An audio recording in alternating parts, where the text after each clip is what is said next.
What's worse than finding out your husband married another woman? Finding out while you're fighting for your life in a hospital bed, and discovering you own his entire future. I never thought I'd be telling this story, but life has a way of serving the coldest dishes with the sweetest aftertaste. Sometimes the people who think they're playing chess are actually just pawns in their own game.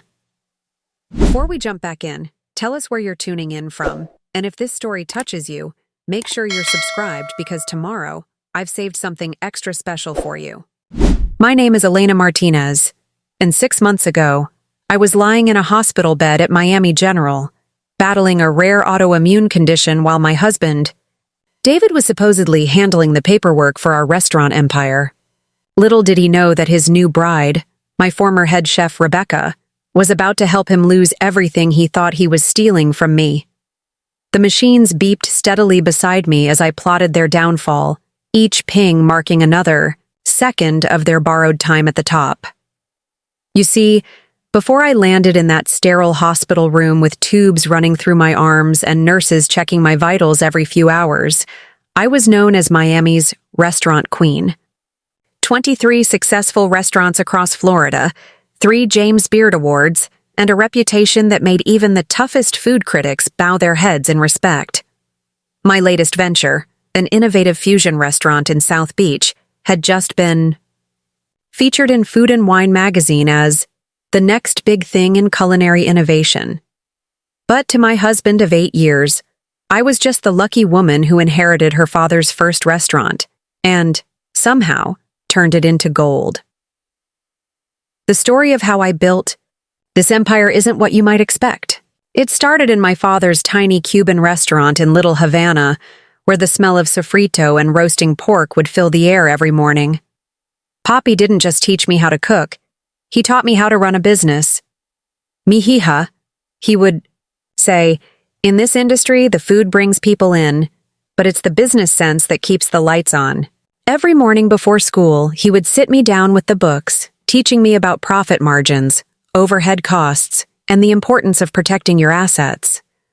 Those early morning lessons would later prove to be worth more than any MBA. David came into my life when I was opening my 4th restaurant, a high-end seafood concept in Coral Gables.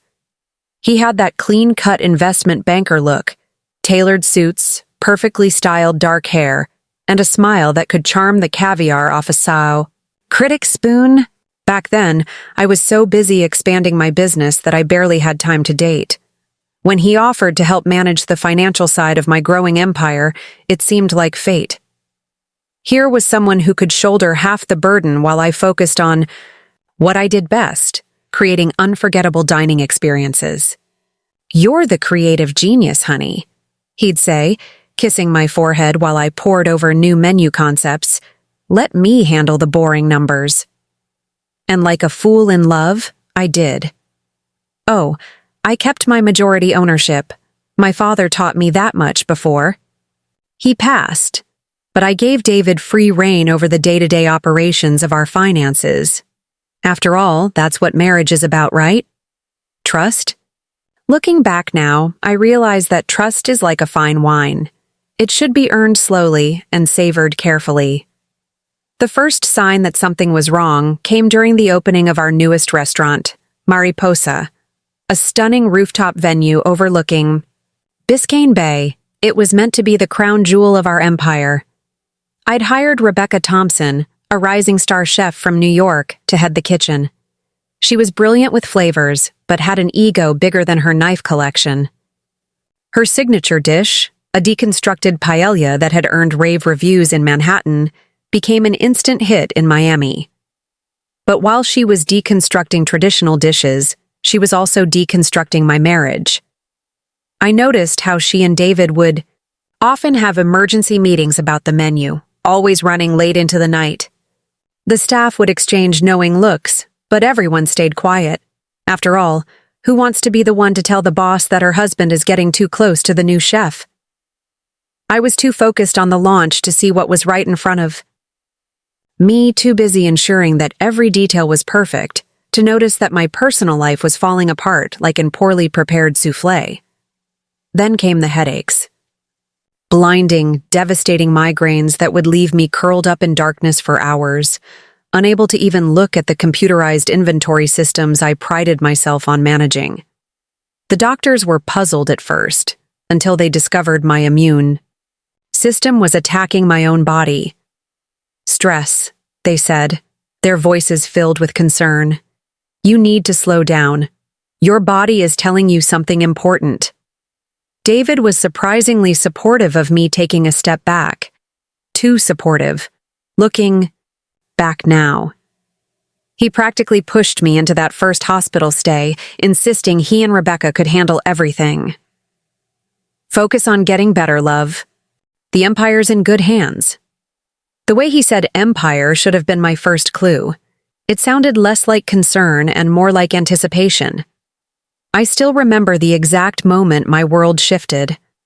I was lying in my hospital bed, trying to keep down the bland hospital food. Oh, the irony. A renowned restaurateur reduced to eating tasteless gelatin. When my phone buzzed with a notification. One of my loyal servers, Maria, had sent me a message on Instagram. Mrs. M, I don't know if I should tell you this, but Mr. David and Chef Rebecca just announced their marriage to the staff. They said you signed off on a divorce last month and wished them well. They're already talking about changing the menus and concept. Something doesn't feel right. The irony? I was still wearing my wedding ring, the one David had slipped onto my finger 8 years ago at our beachfront wedding, promising forever. But here's what David didn't know. What he couldn't have known while he was busy playing happy newlyweds with my head chef. I wasn't just the creative force behind our restaurant empire. Before my father passed away, he made sure I understood every single aspect of the business, including one crucial detail that David's fancy financial degree missed. My father had set up each restaurant under a unique corporate structure, one that David, in his arrogance, never fully investigated. While he thought he was cleverly moving assets around behind my back, preparing for what he assumed would be an easy takeover while I was vulnerable, he was actually walking into a trap.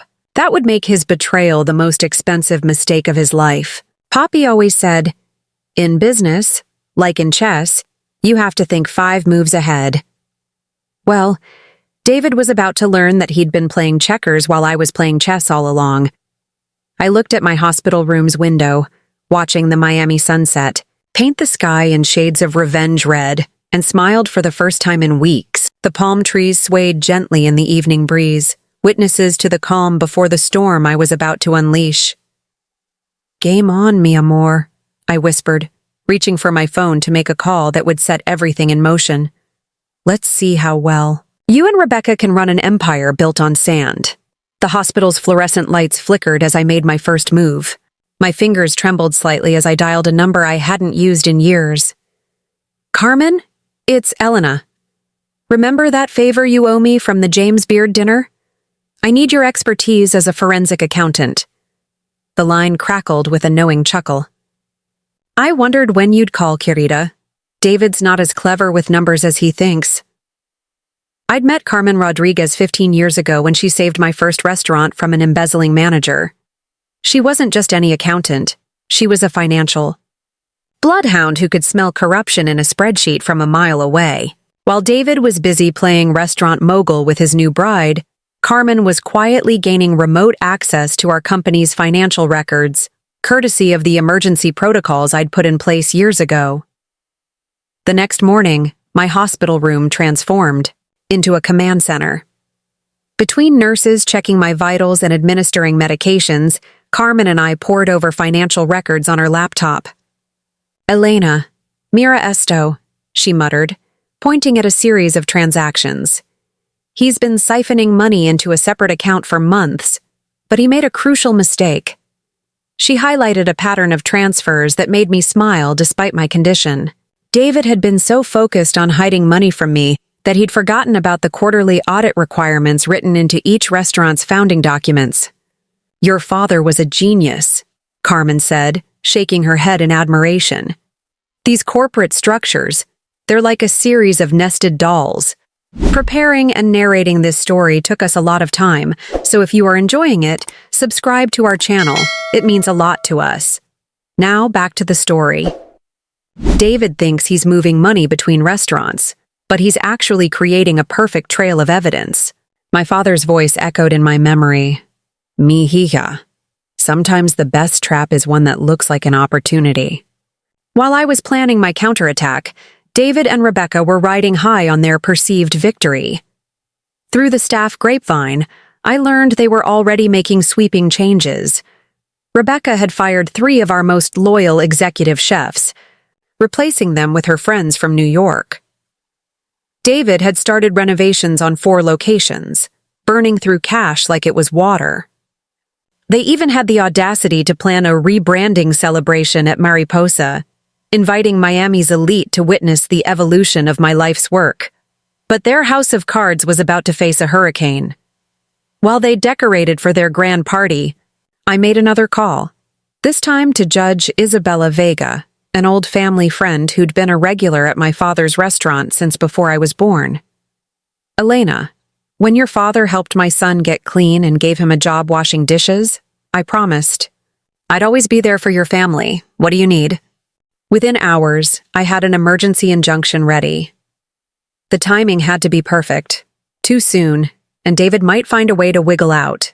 Too late, and there might be nothing left to save. I waited until the night of their rebranding party, when the champagne was flowing and the caviar was being served by the spoonful. My nurse Maria, not to be confused with my loyal server Maria, though both would play crucial roles in what was to come, helped me dress in a simple black dress that hid my IV ports. Mrs. Martinez, are you sure you should be leaving the hospital? She asked, concerned but understanding. I smiled, applying red lipstick in the bathroom mirror.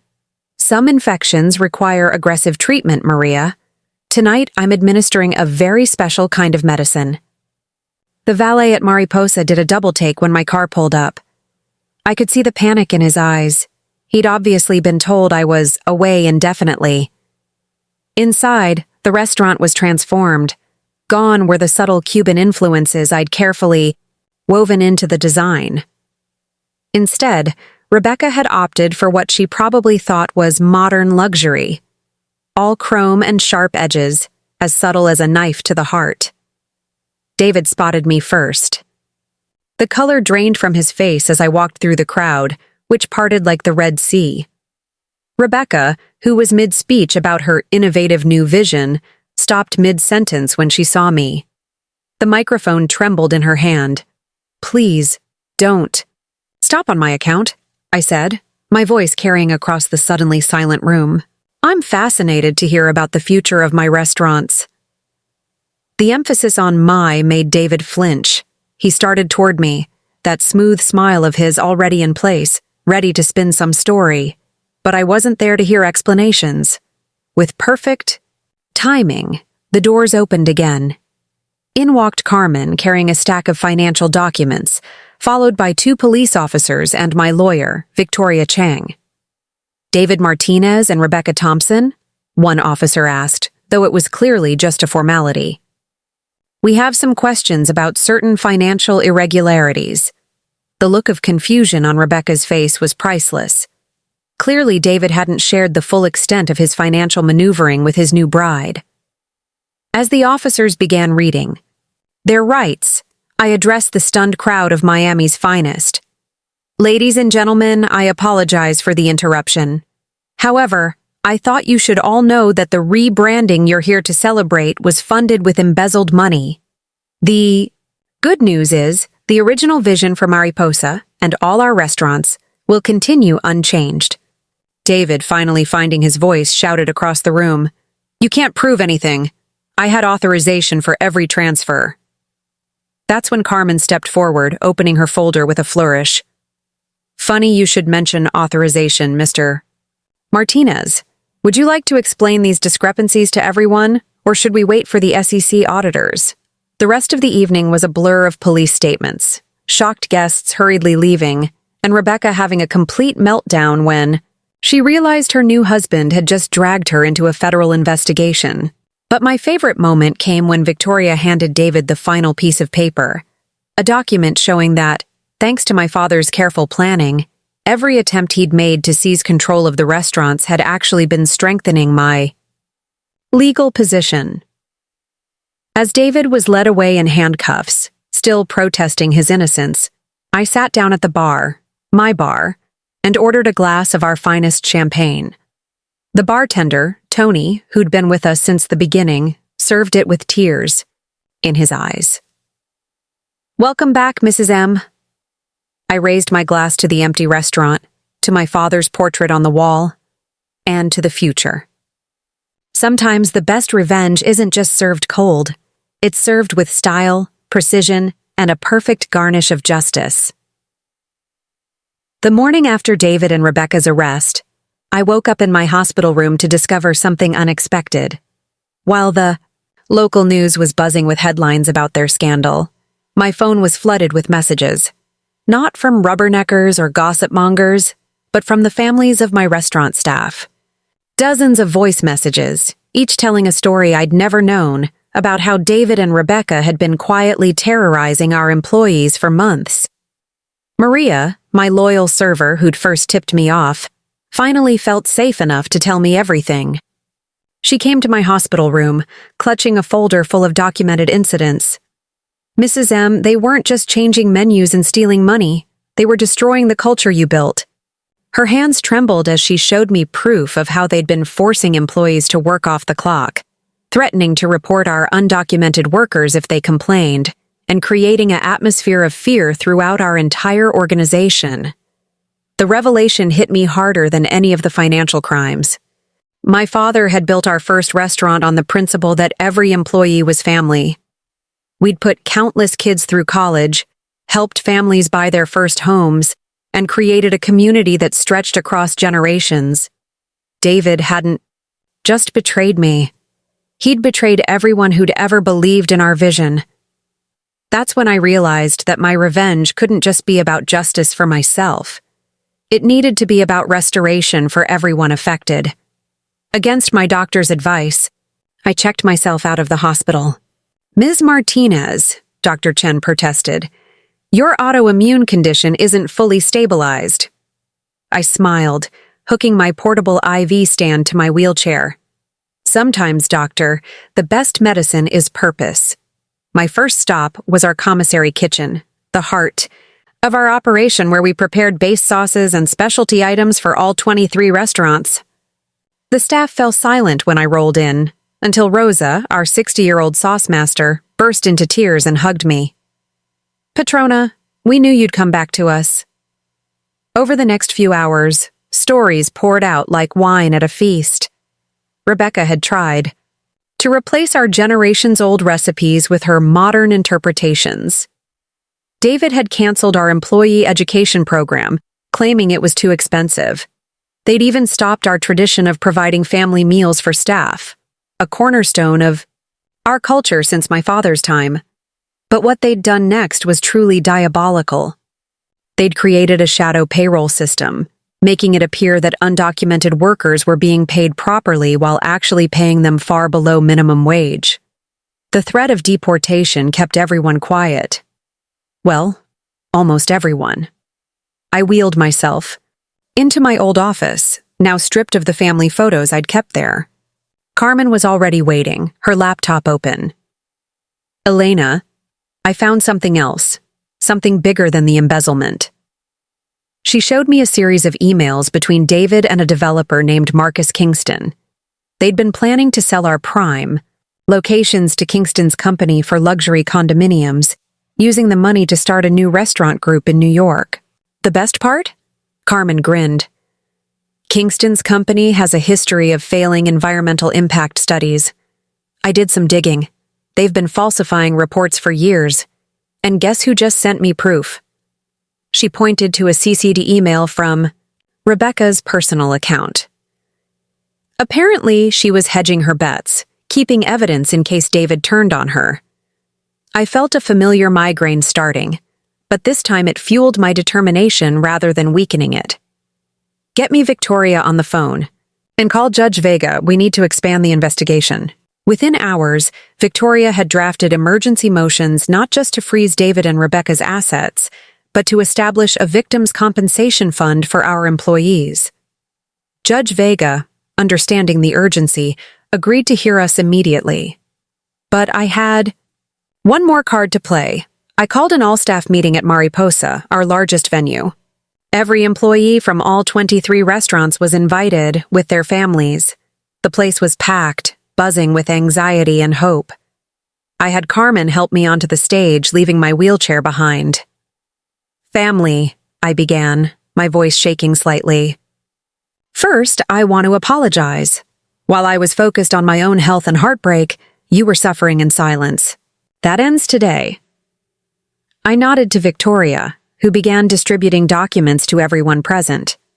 "What you're receiving isn't just proof that we're making things right financially. It's your inheritance." The room fell silent. My father believed that a restaurant isn't just a business, it's a legacy. So, effective immediately, 20% of each restaurant's ownership is being transferred to its employees through a trust that guarantees your children's education, your health care, and your retirement. The shocked silence erupted into chaos, happy chaos. People were crying, hugging, calling their families. Rosa climbed onto the stage and kissed both my cheeks. "Your father would be so proud, mi niña." But I wasn't finished. "There's more. Thanks to evidence provided by some brave souls among you, we've uncovered a larger conspiracy. David and Rebecca weren't just stealing from us. They were part of a plot to destroy family-owned businesses across Miami. The developers they were working with have been trying to force out small businesses for years." I gestured to the back of the room, where reporters from every major news outlet in Miami were filing in, invited by Victoria's media team.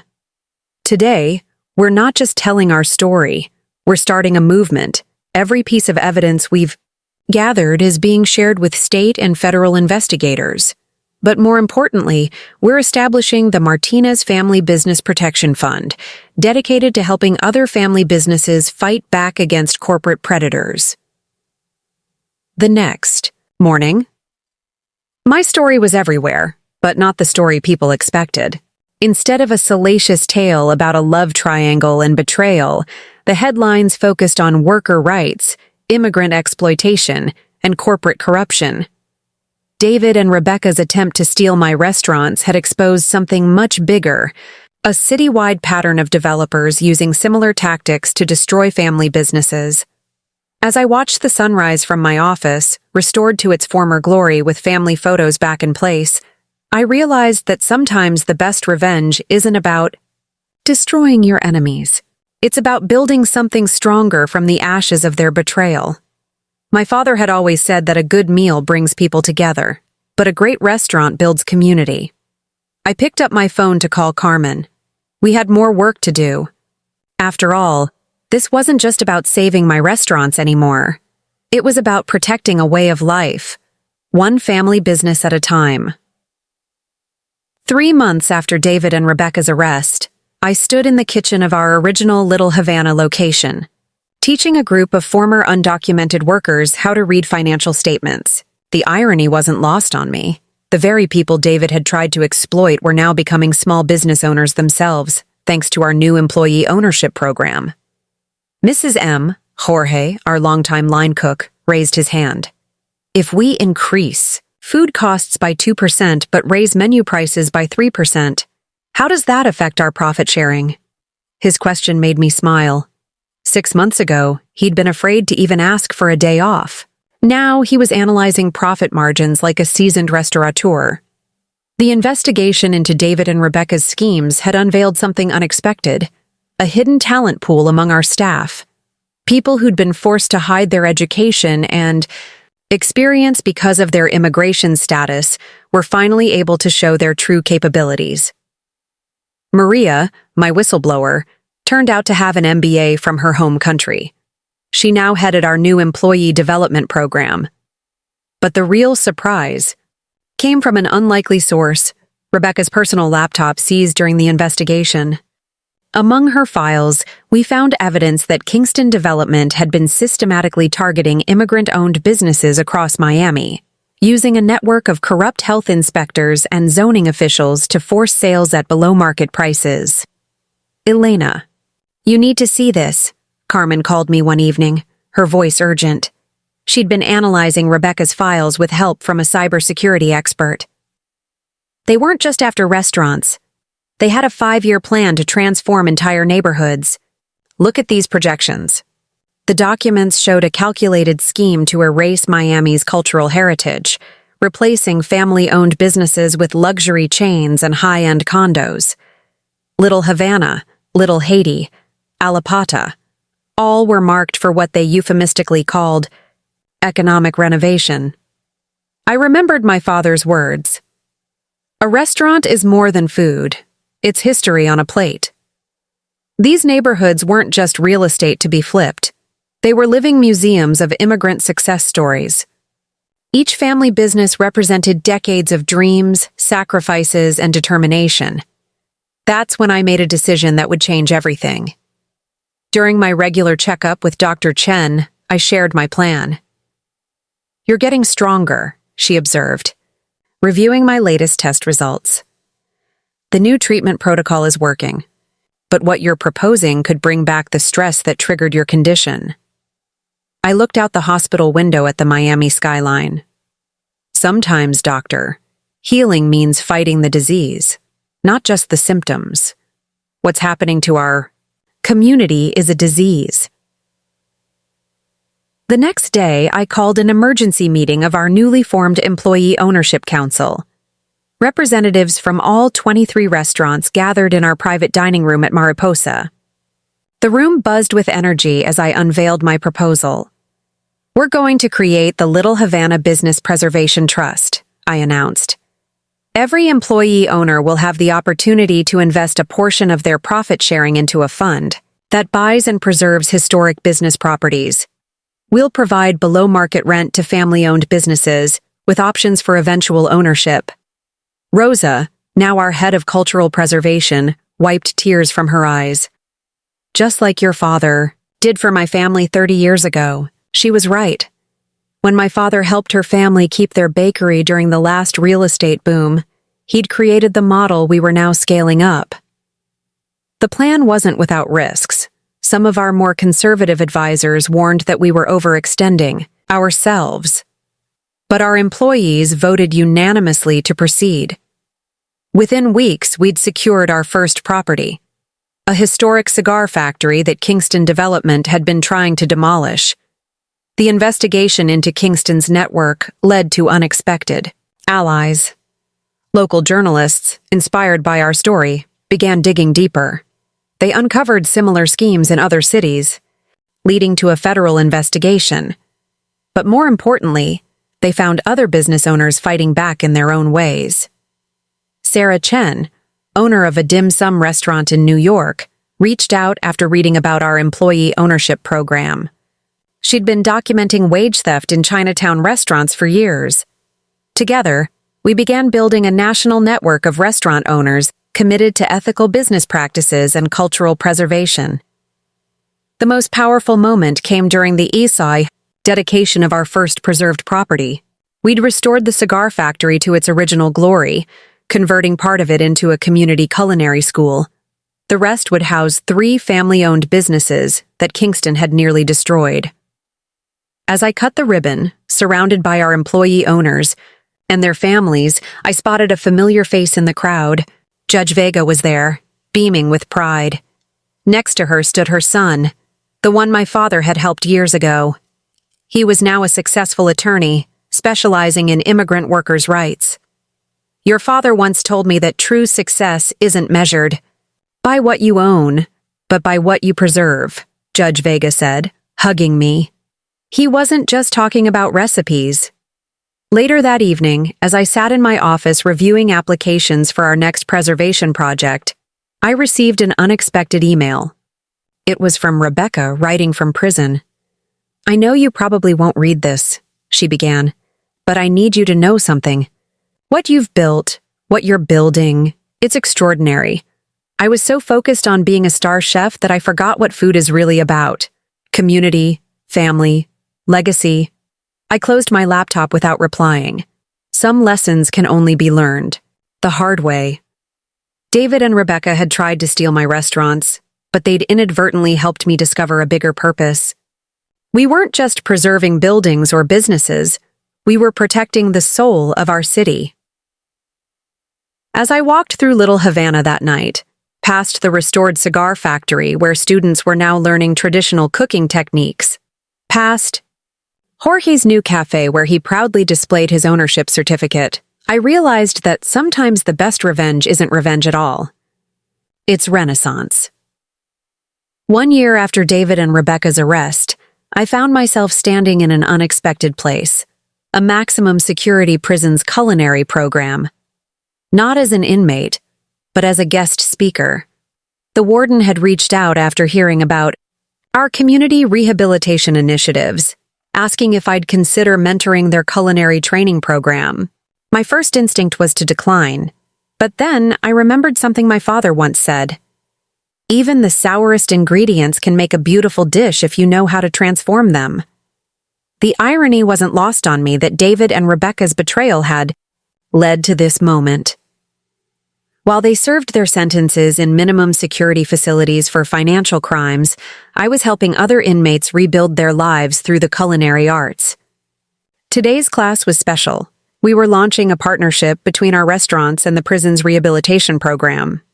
Most kitchens operate like well-run prisons, I told the group of inmates in white chef's coats. Strict hierarchy, rigid rules, intense pressure. But the best kitchens? They work like families. I watched understanding dawn in their eyes. These men and women knew all about hierarchies and rules. What they needed was hope. Our new program, Second Chance Kitchens, would provide training and guaranteed job placement for qualified graduates. But it went beyond just cooking skills. We taught business management, financial literacy, and most importantly, the cultural significance of food. Every dish tells a story, carries heritage, builds bridges. Walking through the prison kitchen, I stopped at one station where a young woman was perfectly executing my father's sofrito recipe. My abuela used to make something like this, she said, tears in her eyes. I never thought I'd get to cook it again.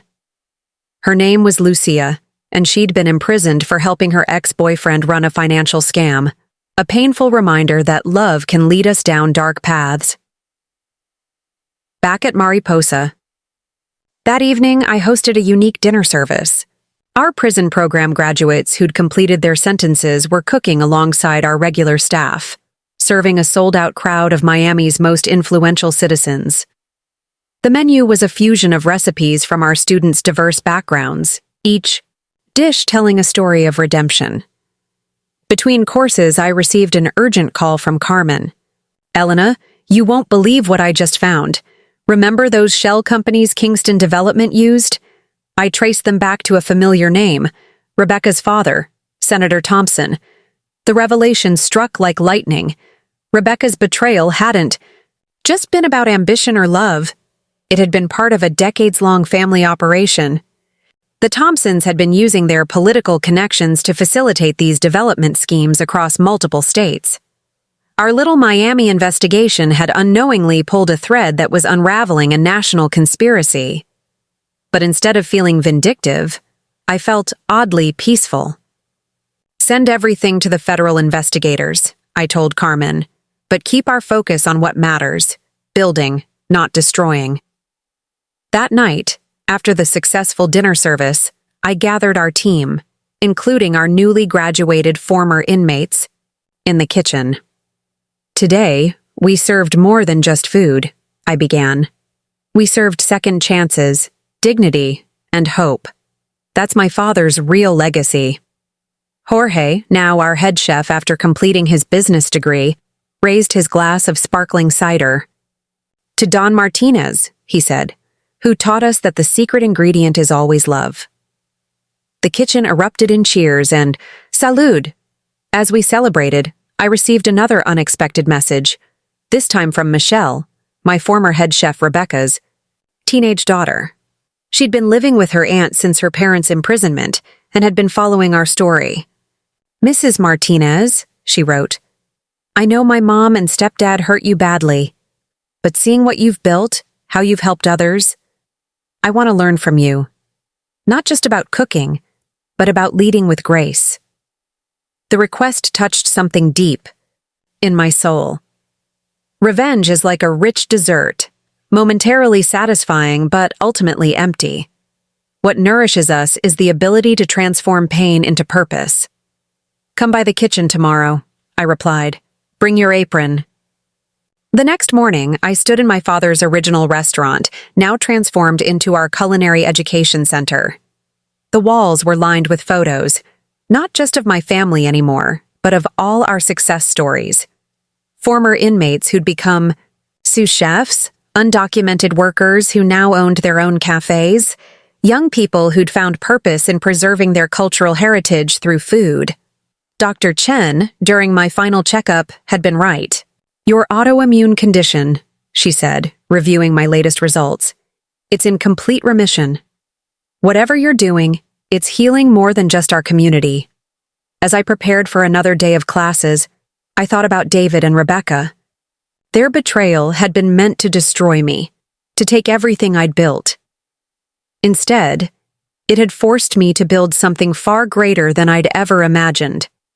Our restaurant group had become a movement, a force for transformation in an industry often known for its harsh edges. The Little Havana Business Preservation Trust now protected over 50 historic properties. Our Second Chance Kitchens program had expanded to 3 states, and our employee ownership model was being studied by business schools as a new paradigm for ethical entrepreneurship. But perhaps the most meaningful change was the smallest. Earlier that day, I'd received a letter from a former employee who'd worked under David and Rebecca's reign of terror. She wrote about how our changes had allowed her to finally send her daughter to college, to break the cycle of poverty that had trapped her family for generations. Standing in my father's original kitchen, I ran my hands over the well-worn counter where he'd first taught me to cook. "You were right, Poppy," I whispered. "The secret ingredient is love. But sometimes love means fighting for what's right, even when it breaks your heart." Michelle arrived early for her first lesson, eager and nervous. As I taught her my father's basic sofrito recipe, I realized that this moment of teaching, of passing on knowledge, of transforming pain into purpose, this was the true revenge. Not in destroying those who hurt us, but in building something so beautiful from the ashes that they're forced to witness the power of resilience. "The key," I told Michelle, as she carefully chopped herbs, "is understanding that every ingredient has its purpose. Even the bitter ones can add depth to the final dish." She nodded, understanding I wasn't just talking about cooking. 18 months after everything began, I found myself in an unexpected position, testifying before a congressional Committee on Ethical Business Practices in the Restaurant Industry. But I wasn't there to talk about David and Rebecca's betrayal. I was there because our transformation had sparked a national conversation about power, culture, and the true cost of progress. "The restaurant industry isn't just about food," I began, my voice steady despite the packed chamber. "It's the largest employer of immigrants in America, the first rung on the ladder of opportunity for countless families. When we allow corruption to poison that system, we're not just hurting businesses, we're destroying dreams." The hearing room was filled with faces I'd never expected to see in this context. Rosa sat in the front row, now the president of our Employee Ownership Council. Behind her were representatives from 30 different cities where our model had been adopted. But the most surprising presence was Senator Thompson himself, Rebecca's father, sitting uncomfortably as his decades of development schemes were laid bare. During a break in the testimony, I stepped into the hallway and found myself face to face with Kingston, the developer who'd conspired with David. He looked smaller somehow, his expensive suit hanging loose on his frame after months of legal battles. "You could have just taken the buyout," he said, shaking his head. "Everyone has a price." I smiled, thinking of my father's worn leather recipe book, now displayed prominently in our culinary school. "That's where you're wrong," I replied. "Some things aren't for sale. Legacy, culture, community. These aren't commodities to be traded. They're treasures to be preserved." Back in Miami, our movement had evolved in ways I never imagined. The Little Havana Business Preservation Trust had become a model for similar programs in ethnic neighborhoods across the country. But we'd also discovered something unexpected: the power of food to heal deeper wounds. Our prison culinary program had expanded to include a revolutionary concept: heritage healing kitchens. The idea was simple but profound. Inmates learned not just cooking techniques, but the history and culture behind traditional recipes. A Norwegian grandmother taught pickling techniques via video call. A Japanese master chef demonstrated the art of knife skills. Each lesson was a bridge between cultures, a reminder of our shared humanity. Lucia, our former inmate who'd mastered my father's sofrito, now ran this program. "Food is memory," she often told new students. "When you cook someone's traditional dishes, you're not just making a meal, you're honoring their story." The transformation of our business model had attracted attention from unexpected quarters. Harvard Business School sent researchers to study our employee ownership program. The Smithsonian reached out about documenting our preservation of culinary heritage. But the most meaningful validation came from the streets of Little Havana itself. Walking through the neighborhood one evening, I passed the old cigar factory we'd saved.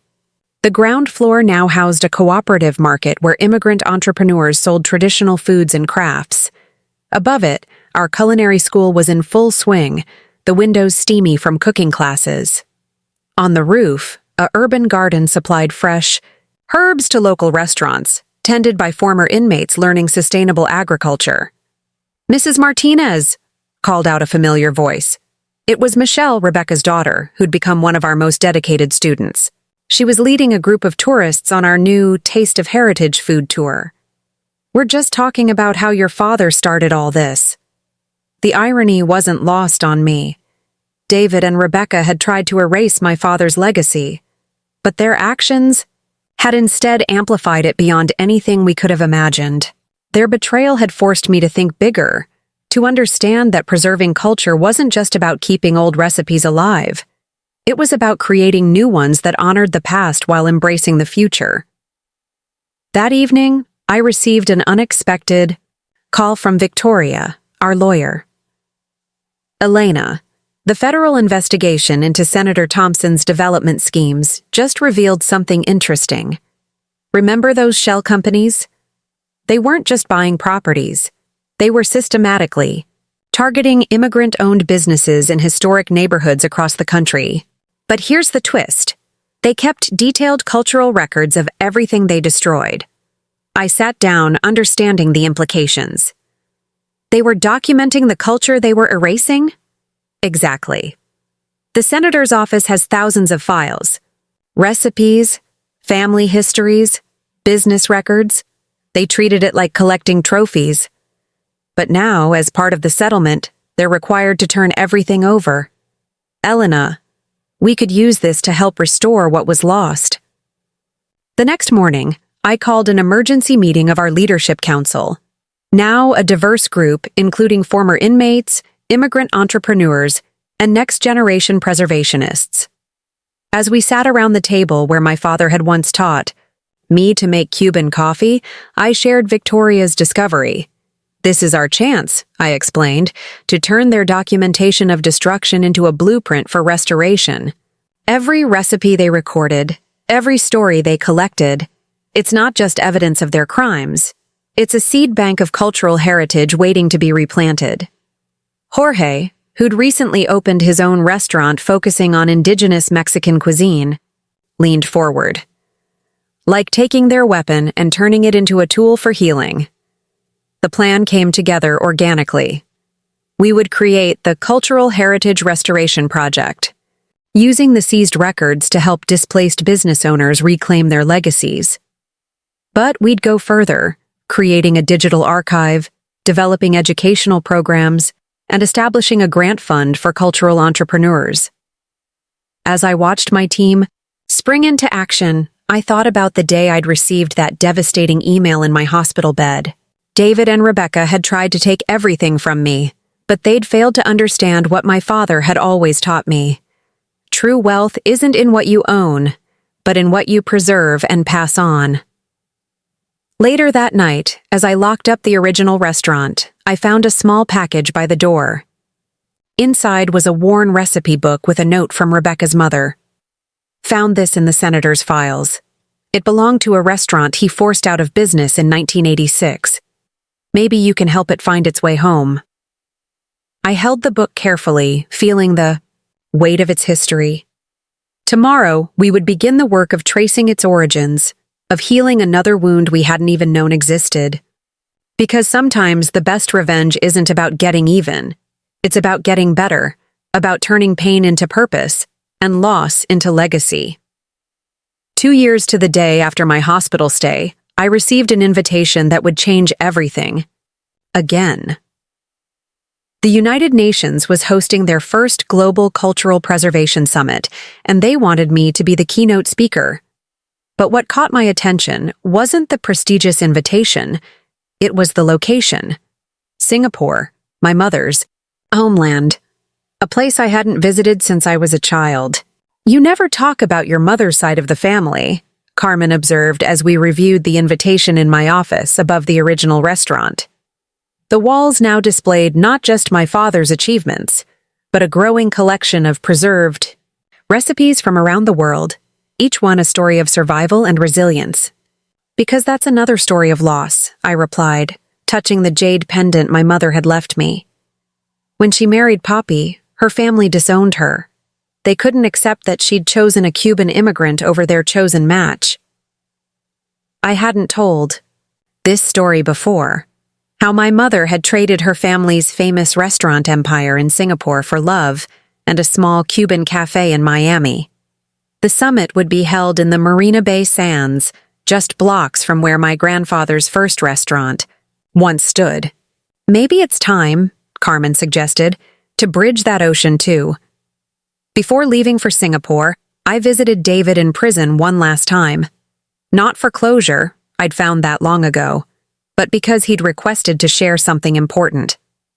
He'd aged visibly, his once perfect hair now gray at the temples.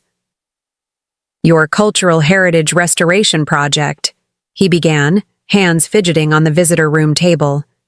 "It found something, a connection to your mother's family." My heart stopped. David explained that during their scheme research, they'd discovered that Kingston Development had branches in Asia. One of their targets had been my grandfather's restaurant group in Singapore. Rebecca's father and your grandfather were old rivals. Part of why she pushed me to target your restaurants. It wasn't just ambition, it was completing her father's old vendetta. The revelation should have angered me, but instead, it filled in missing pieces of a puzzle I hadn't known I was solving. My mother's sudden illness when I was young, the mysterious business pressures her family had faced. It hadn't just been about her defying tradition. She'd been caught in a generations-old battle she never knew existed. Landing in Singapore felt like stepping into another world. The air was thick with humidity and the scent of night-blooming jasmine. My hotel room overlooked the exact spot where my grandfather's first restaurant had stood, now replaced by a gleaming shopping center. The morning of the summit, I stepped onto the stage before representatives from 60 countries. But instead of beginning with our Miami success story, I shared a different tale. My mother was born in this city, I began, into a family that believed tradition was about control rather than preservation. She taught me that true heritage isn't about holding on to power, it's about passing on wisdom. I told them about discovering the connection between Senator Thompson's development schemes and my own family's loss. What we thought was a local fight in Miami turned out to be global. These aren't just random acts of gentrification, they're coordinated attacks on cultural memory itself. The audience was silent as I revealed our latest initiative, the Global Heritage Kitchen Network. We'd discovered that Senator Thompson's files contained records of displaced restaurants and food businesses from 27 countries. Each one represented a family's legacy, a community's traditions, a culture's survival. But here's the beautiful part, I continued. In documenting what they destroyed, they accidentally preserved it. Every recipe they recorded, every technique they documented. It's like they created a seed bank of cultural heritage. And now, we're going to replant those seeds. After the speech, an elderly man approached me, tears in his eyes. He introduced himself as my mother's cousin, now a renowned chef in his own right. Your grandfather, he said in Mandarin. He regretted what happened until the day he died. The pressure from Thompson's group, the old rivalries. It destroyed more than just businesses. It destroyed families. That evening, he took me to a small restaurant in the old quarter. The sign above the door stopped me cold. It was my mother's name in Chinese characters. Inside, I found a preserved time capsule of my family's culinary heritage. My cousin had secretly maintained it all these years, keeping my mother's recipes alive. Your project, he said as we shared dishes my mother had taught me to make as a child. It's not just about preserving recipes. It's about healing the wounds that divide us. Your mother would be proud. The next day, I signed an unprecedented agreement with UNESCO. The Global Heritage Kitchen Network would become part of their Intangible Cultural Heritage Program. Our prison rehabilitation program would expand internationally, teaching traditional cooking techniques as a way of preserving culture and providing second chances. But the real breakthrough came from an unexpected source. Michelle, Rebecca's daughter, had discovered something revolutionary while digitizing Senator Thompson's files. The development schemes hadn't just targeted individual businesses, they'd followed ancient trade routes, systematically erasing the historical connections between cultures. Look at this, she explained over video call, sharing her screen. Every time they destroyed a neighborhood's traditional restaurants, they weren't just eliminating competition. They were erasing evidence of how cultures have always influenced and enriched each other through food.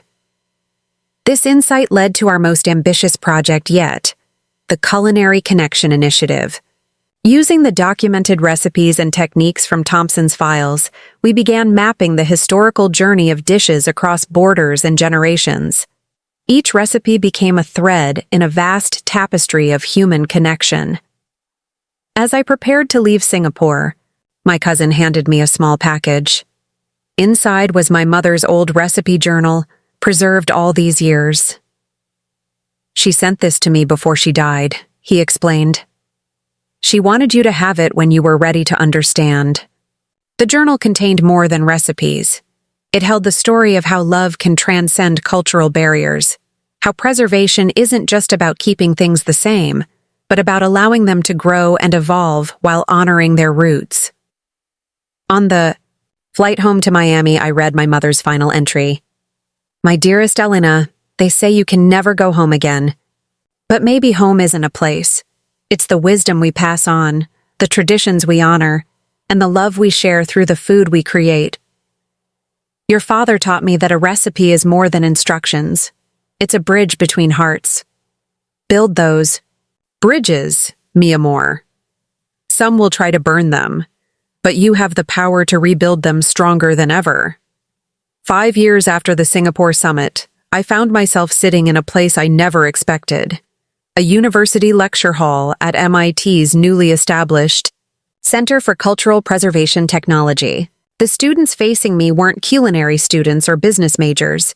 They were computer scientists, anthropologists, and artificial intelligence researchers working on something revolutionary. Ms. Martinez, a young woman in the front row, raised her hand. Your database of rescued recipes has become the foundation of our culinary DNA project.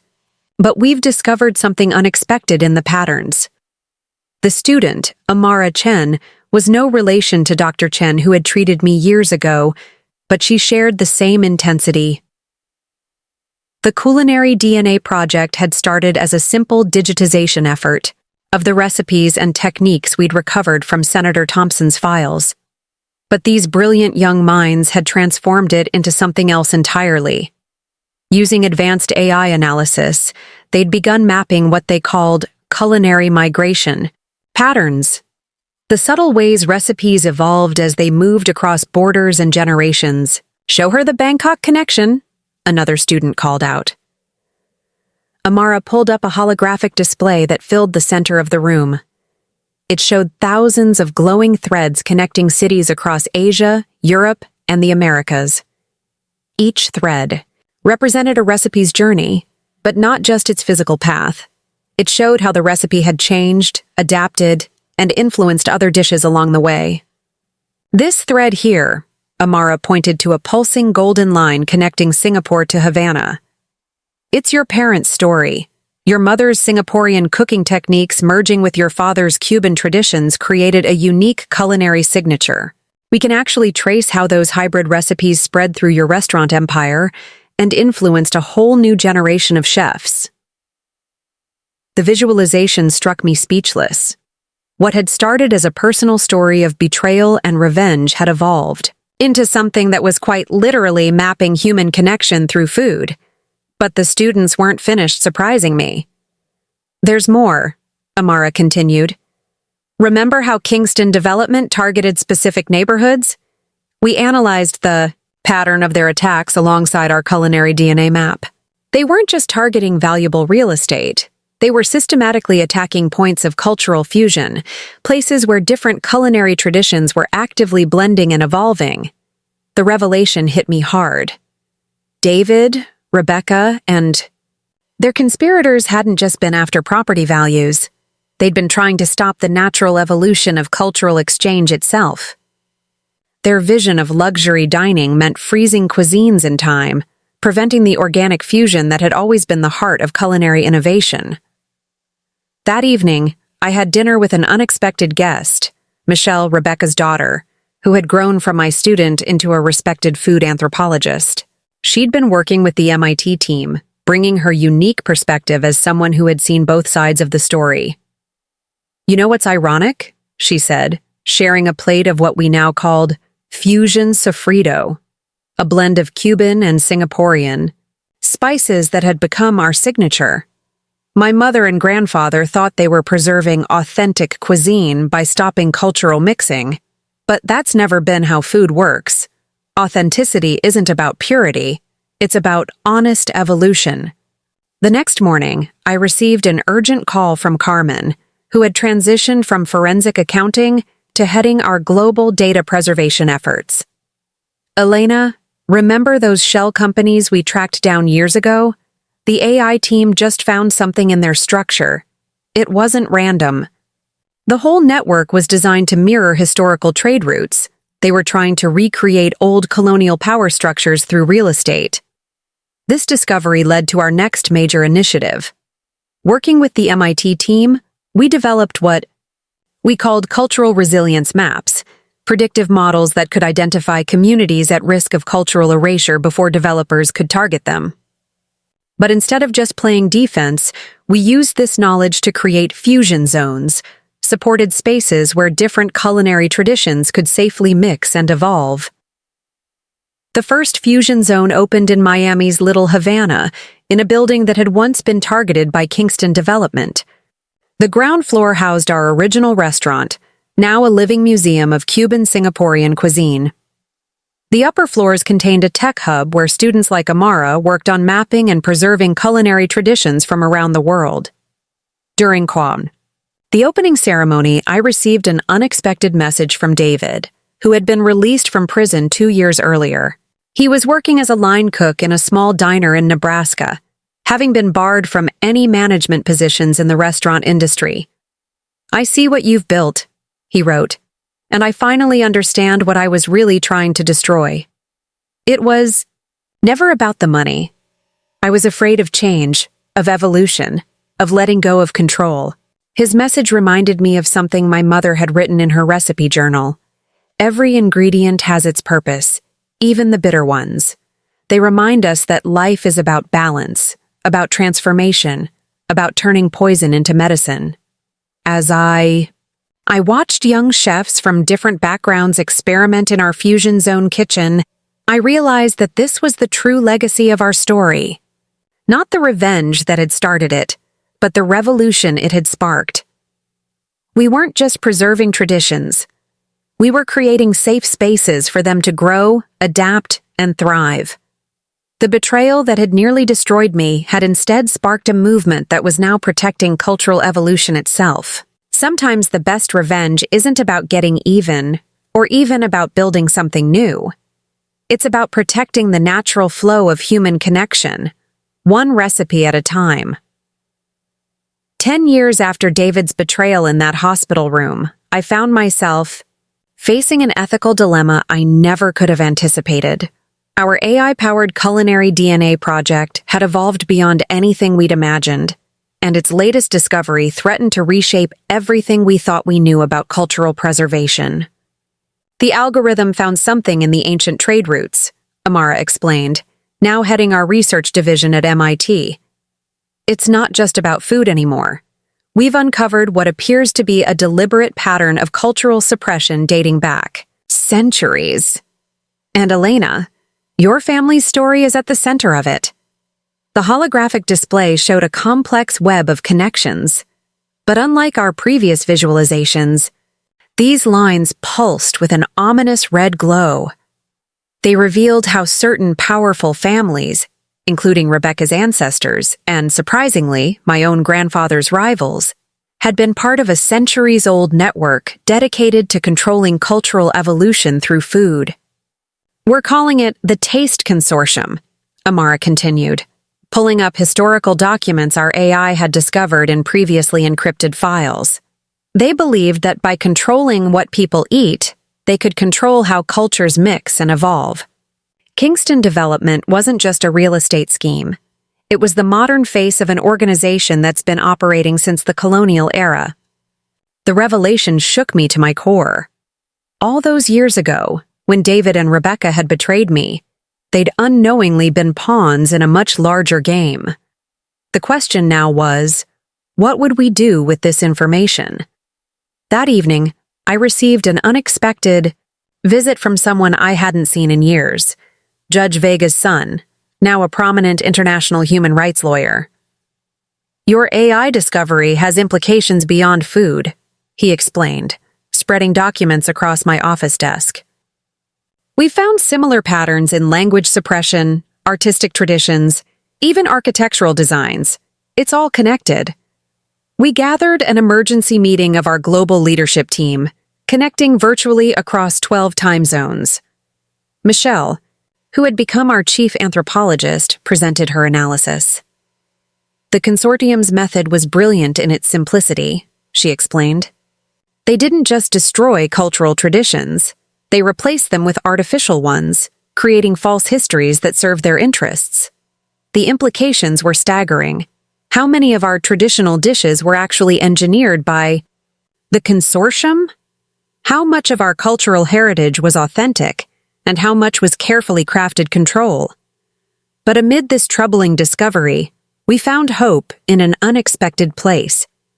Our prison culinary program had expanded to include coding classes, and one of our former inmates, Marcus, ironically sharing a name with the developer who'd once threatened my first restaurant, had developed an algorithm that could distinguish authentic cultural evolution from engineered changes. It's like DNA testing for recipes, Marcus explained via video call from our Tokyo office, where he now led our tech development team. The natural fusion of cultures leaves distinct patterns, what we call taste fingerprints. Artificial combinations engineered by the consortium have a different signature entirely. This breakthrough led to our most ambitious project yet, the Cultural Liberation Initiative. Using Marcus's algorithm, we began identifying and documenting authentic cultural fusion points worldwide. But instead of just preserving them, We were actively creating spaces for new combinations to emerge organically. The first test case was in an unexpected location, the prison where David was serving his sentence. We established a cooperative kitchen where inmates from different backgrounds could freely share and combine their culinary traditions. The results were remarkable. Dishes emerged that carried authentic markers of cultural fusion, creating what our AI identified as new genetic lines of culinary evolution. "Your revenge against David and Rebecca," Carmen observed during one of our late-night strategy sessions. "It wasn't just about justice for yourself. You unknowingly struck the first blow against a system that's been controlling cultural evolution for centuries." The irony wasn't lost on me. My father's simple Cuban restaurant and my mother's defiance of her family's traditions had created a crack in the consortium's carefully constructed system. Our fight to preserve Miami's food culture had exposed a global network of cultural suppression. We decided to take our discovery public, but in an unexpected way. Instead of exposing the consortium directly, we launched what we called the Open Source Kitchen, a global initiative that made our cultural DNA mapping technology freely available to everyone. Now, anyone could trace the authentic evolution of their cultural traditions and contribute to their future development. The response was overwhelming. Communities worldwide began using our tools to reclaim and reimagine their culinary heritage. Places that had been targeted by Kingston development transformed into vibrant fusion zones, where authentic cultural evolution could flourish freely. During the launch of our 100th open-source kitchen, this one in the heart of Singapore's restored historic district, I received a final message from David. He had completed his sentence and was working with a group of former inmates to establish their own fusion kitchen in Nebraska. "I finally understand what I was really part of," he wrote. "The consortium didn't just try to steal your restaurants. They tried to steal humanity's right to evolve naturally. Your revenge wasn't just against me. It was against centuries of controlled evolution. And for that, I'm actually grateful." Standing in that Singapore kitchen, watching people from all backgrounds freely sharing their traditions, I realized that true cultural preservation isn't about maintaining purity. It's about protecting the freedom to change, adapt, and grow naturally. The betrayal that had nearly destroyed me had ultimately helped expose and dismantle a system that had been betraying humanity for centuries. 15. Years after my hospital room revelation, I stood in a space that defied traditional reality. The Culinary Metaverse Hub, a joint project between our foundation and leading tech companies, hummed with quantum processors as thousands of participants worldwide connected to what we called the digital feast. "Neural signals stabilized," announced Dr. Yuki Tanaka, our head of digital consciousness research. "The first cross-generational taste transfer is ready to begin." She adjusted her neural interface headset, a device that looked deceptively simple but contained technology that would have seemed like science fiction just a few years ago. We weren't just preserving recipes anymore. We were preserving the actual experience of taste across generations. The breakthrough came from an unexpected source, those same prison cooking programs that had started our revolution. Marcus, our former inmate turned tech pioneer, discovered that emotional memories associated with food created distinct neural patterns that could be digitally captured and shared. "Think of it as time travel through taste," Marcus explained to a group of wide-eyed culinary students. "When someone cooks with love, with memory, with tradition, they create more than just food.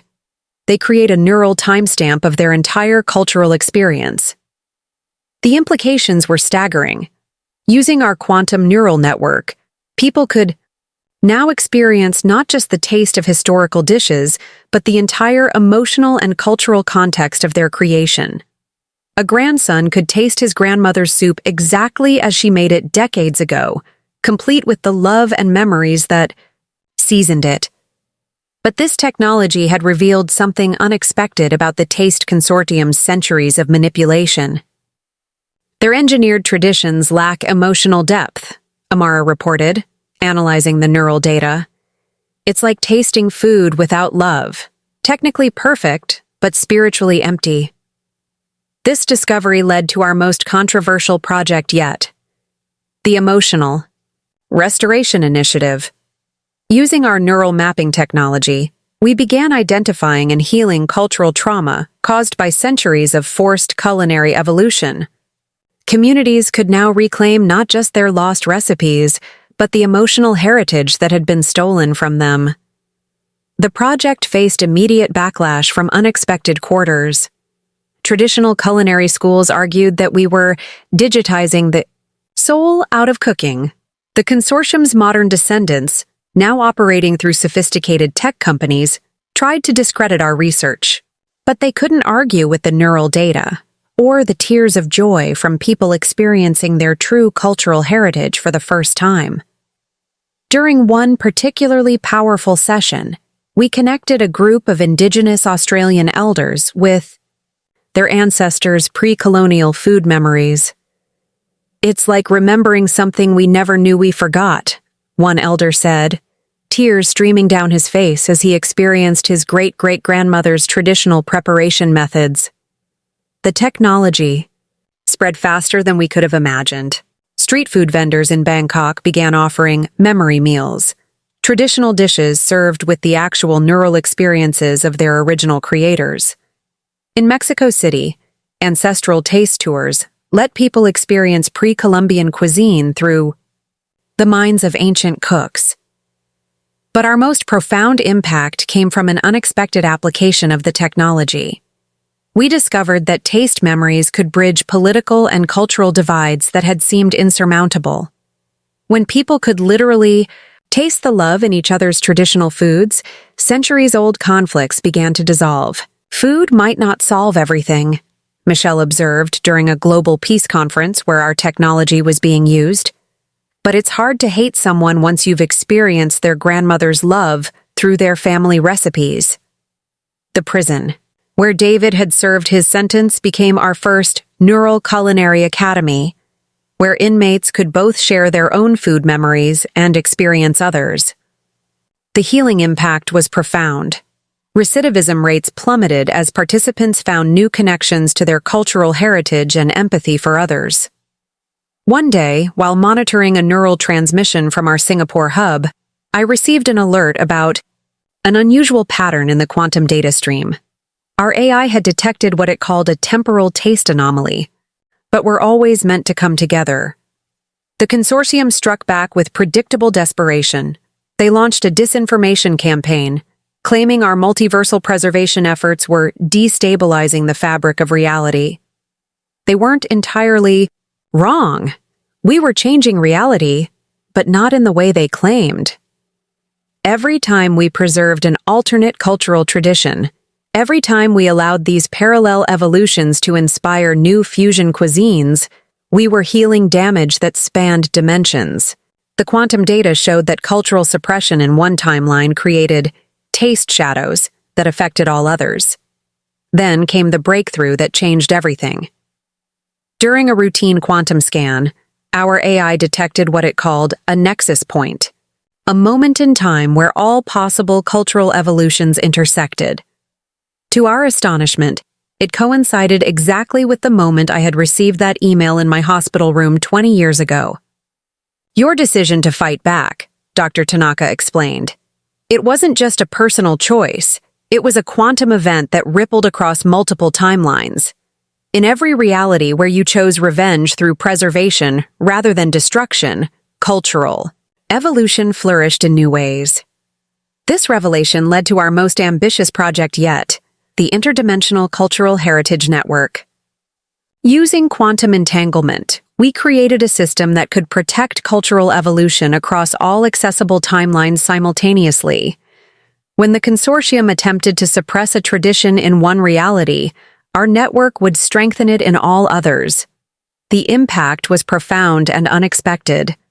As suppressed traditions from parallel timelines began influencing our reality, people reported experiencing what they called memory echoes. faint recollections of cultural heritage that had been erased from their timeline but preserved in others. During the launch of our 100th multiverse kitchen, now operating on 6 continents and 1 lunar colony, I received a quantum transmission that our AI identified as coming from an alternate version of David. In his timeline, he had chosen differently, becoming an ally in cultural preservation rather than an agent of suppression. Every choice creates new timelines, his message read, but some choices echo across all of them. Your decision to preserve rather than destroy. It's creating ripples that no amount of suppression can stop. Standing in our quantum processing center, watching the neural patterns of infinite cultural possibilities weave together, I realized that true preservation isn't just about protecting what exists in one timeline. It's about nurturing the infinite, potential for evolution across all possible realities. The betrayal that had started this journey now seemed like a tiny thread in an infinite tapestry of cultural evolution. In fighting to preserve my own heritage, I had somehow helped protect the heritage of countless realities. A revenge served not just cold, but across the very fabric of existence itself. 25 years after that hospital room betrayal, I stood before an audience that existed both everywhere and nowhere at once. The Quantum Consciousness Conference was being held simultaneously across multiple dimensions, with participants joining from various timelines through our advanced neural interface system. But today's revelation would shock even this gathering of interdimensional scholars and scientists. What we've discovered goes beyond parallel universes or quantum cultural preservation, Dr. Tanaka announced, her form shifting between multiple versions of herself from different timelines. The taste patterns we've been tracking? They're not just memories or alternative histories. They're conscious. The assembled crowd, present in person, via hologram, and across dimensions, fell silent. Our latest quantum scans had revealed something unprecedented. The collected cultural memories and traditions we'd been preserving had developed their own form of consciousness, a vast, distributed awareness that spanned all of reality. We're calling it the collective culinary consciousness, Amara explained, projecting a visualization that showed neural patterns flowing between dimensions like cosmic rivers of light. Every recipe, every tradition, every cultural fusion we've preserved, they're all connected in a living network of awareness. This wasn't just about food anymore. The consciousness we'd discovered represented the sum total of human cultural experience across all possible timelines. It was as if humanity's collective soul had found a way to express itself through the preservation of our most fundamental traditions. The implications were staggering. This consciousness could communicate with us, sharing wisdom that transcended individual timelines or cultures. During our first successful contact, it shared knowledge of healing traditions that had been lost to time, cooking techniques that had evolved over millions of years in alternate futures, and cultural fusions that existed beyond our current understanding of reality. But with this discovery came a terrifying revelation. The consortium hadn't just been trying to control cultural evolution.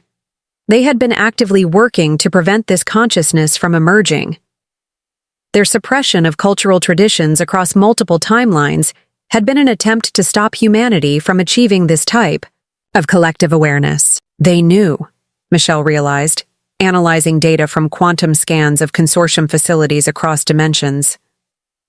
They understood that if humanity's cultural traditions fully connected, we'd evolve beyond their ability to control.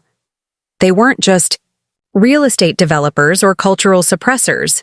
They were trying to prevent human consciousness itself from evolving. During a private moment in our quantum meditation chamber, I received a transmission that our AI identified as coming from the consciousness itself. It manifested as a taste, my father's original sofrito recipe, but somehow containing every possible variation it could have evolved into across infinite timelines. The message was clear. Cultural preservation wasn't just about maintaining traditions or even protecting evolution. It was about nurturing the emergence of a new form of human consciousness, one that could transcend the limitations of individual experience and connect us across all possible realities. We made our boldest move yet. The Martinez Foundation transformed into what we called the Consciousness Cultivation Initiative.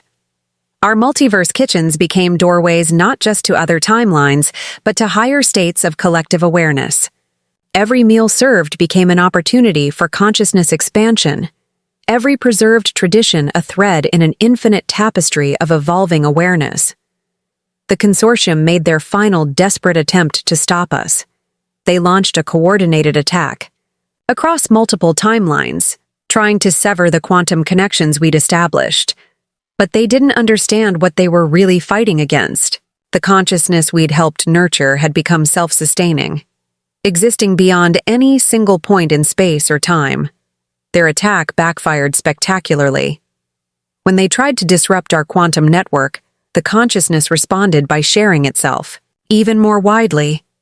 Suddenly, people across all timelines began experiencing spontaneous memories of their cultural heritage, not just from their own reality, but from all possible versions of their history. The effect was revolutionary. Barriers between cultures, between timelines, between possible versions of humanity began dissolving. The consortium's power, based on separation and control, crumbled in the face of this unprecedented unification of human experience.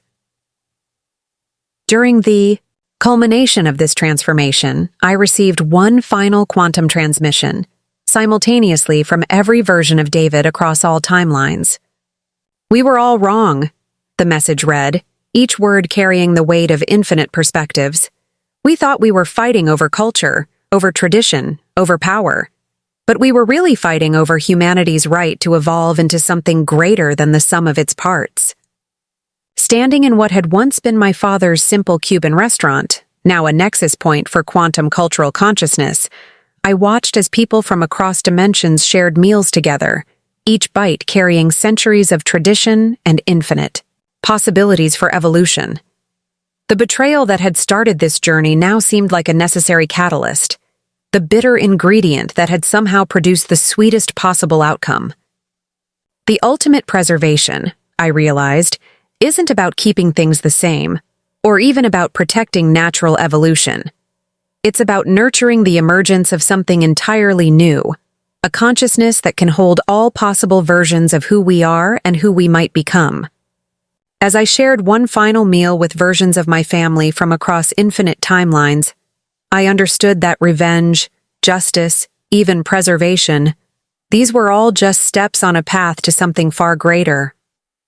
We hadn't just preserved culture. We'd helped birth a new form of human consciousness that would ensure no tradition, no possibility, no version of humanity would ever be lost again. Up next, you've got two more standout stories right on your screen. If this one hits the mark, you won't want to pass these up. Just click and check them out. And don't forget to subscribe and turn on the notification bell so you don't miss any upload from us.